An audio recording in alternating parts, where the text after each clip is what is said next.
Então, desde quando criança, que eu me lembre, eu sempre queria ser médico. Eu queria ser médico. Era a minha curiosidade com as coisas da natureza. Eu fui criado no interior de São Paulo. E o contato com os animais na fazenda me trazia muita curiosidade. Eu só vou dizer uma coisa que é bastante emblemática, mas que mostra a curiosidade que a gente tem quando a gente tem contato com a natureza, que é muito importante para as crianças, né? Quando eu vi uma galinha sentada em cima do ovo e daqui depois de um tempo saía um pintinho, aquilo me trazia uma curiosidade muito grande. E eu, como criança, criança de 6 anos, 5, 6 anos, 7 anos, eu queria saber o que tinha dentro do ovo. É claro que todo mundo sabia que ia sair um pintinho ali, mas e antes disso, o que tinha? Então a cabeça já funcionava com aquela curiosidade. Então eu queria ser médico. Eu estudei em escola pública desde criança e estudei muito e consegui passar na melhor faculdade de medicina do país, porque eu queria na Universidade de São Paulo. E depois que iniciei a faculdade de medicina, tudo ficou cada vez mais claro, mas eu senti que cuidar de paciente, ficar dentro do hospital, não era aquilo que eu queria.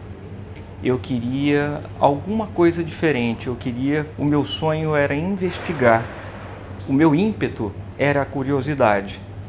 Então, repetir os procedimentos, não desmerecendo a profissão do médico, muito pelo contrário, mas eu estou falando de mim. Eu gostaria de continuar pesquisando, procurando novas coisas. Aquilo que eu já sabia e aquilo que eu repetia não me bastava. E surgiu a oportunidade de eu fazer, logo no início da faculdade de medicina, a iniciação científica. Então eu entrei lá na USP, no Instituto de Ciências Biomédicas da USP, eu tive a oportunidade de fazer iniciação científica, entrei no laboratório lá do ICB e comecei a fazer iniciação científica. E comecei a fazer, foi me dado um projeto pelos pesquisadores do Instituto de Ciências Biomédicas, bastante instigante, que eu tinha muita habilidade manual, e isso é importante dizer também, a importância que foi eu, quando criança, ter feito artesanato, mexido com massinha, feito bonecos de argila, e isso foi muito importante, porque desenvolveu muito essa minha habilidade manual que eu tenho hoje, que é importante para o cirurgião. Então, eu queria fazer cirurgia nos animais e foi me dado um projeto para fazer tiroidectomia com reimplante de paratiroides em ratos. Então, era uma coisa bastante difícil, nem mesmo os pesquisadores do Instituto de Ciências Biomédicas sabiam fazer, e eu fui pesquisar, saber como que se fazia. O que eu fiz? Fui assistir cirurgias de seres humanos na Faculdade de Medicina, onde se fazia isso, procurei pesquisadores não, médicos da área de cabeça e pescoço, cirurgiões de cabeça e pescoço que faziam isso, eles me disseram como que faziam em seres humanos.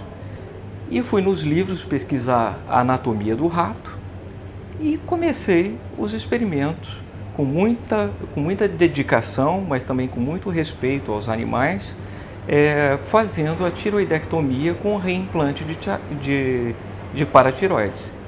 E com um ajuste da literatura consegui fazer. Consegui estabelecer esse modelo no laboratório e nós conseguimos fazer, a ideia era estudar a influência do hormônio tireoide na função do rim. E nós começamos a estudar o rim desses animais. E isso causou um outro problema, que nós tínhamos, outra curiosidade, que era dissecar os túbulos renais, que o rim é composto por néfrons. Dissecar néfron do rim, então era mais um desafio. Eu tinha que saber como dissecar cada segmento do néfron, que é a unidade funcional do rim, que nós no rim temos 1 milhão de néfrons. Então eu fui lá e aprendi a dissecar o néfron, e isso me deu uma habilidade que me levou a um convite no 4º ano da faculdade de medicina, um pesquisador americano, de fazer um estágio no exterior, uma das universidades mais importantes do Brasil, dos Estados Unidos, que é a Johns Hopkins University, em Baltimore. E ainda não existia Ciências Sem Fronteira, e no 4º ano da faculdade de medicina eu fui para essa universidade estudar um gene que tinha sido descoberto recentemente, que é o gene do canal de água nos néfrons, né, nos túbulos renais, que eu sabia dissecar. Só que durante os meus primeiros meses que eu estava lá, comecei a aprender biologia molecular. Eu não sabia absolutamente nada, nem o que era biologia molecular, nem o que era pesquisa de ponta, né, que é muito bem estabelecida, principalmente em 1992, na época, quando eu fui para os Estados Unidos, durante a faculdade de medicina, e comecei a dissecar os néfrons, só que os japoneses tinham feito a dissecção dos túbulos renais e a expressão das aquaporinas, os canais de água ao longo do néfron. Então foi-me dado um outro gene para estudar nos néfrons, que é cuja mutação é responsável por uma doença pediátrica, fibrose cística, que é o canal de cloreto CFTR.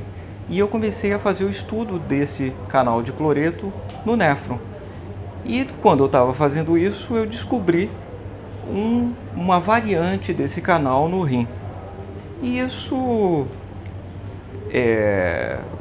um garoto de faculdade de medicina do Brasil, nos Estados Unidos, chegar ao ponto de descobrir uma nova variante de um gene, causou surpresa para os americanos, para o meu orientador na época, que investiu e pediu para eu ficar 2 anos. Eu fiquei 2 anos na faculdade, lá na Johns Hopkins, no departamento de fisiologia, e depois eu voltei para o Brasil para terminar a faculdade de medicina no 6º ano. E era um internato na faculdade de medicina, e onde eu passava por estágios dentro de hospital. Mas eu já tinha certeza que eu não já seria um médico, eu seria um pesquisador.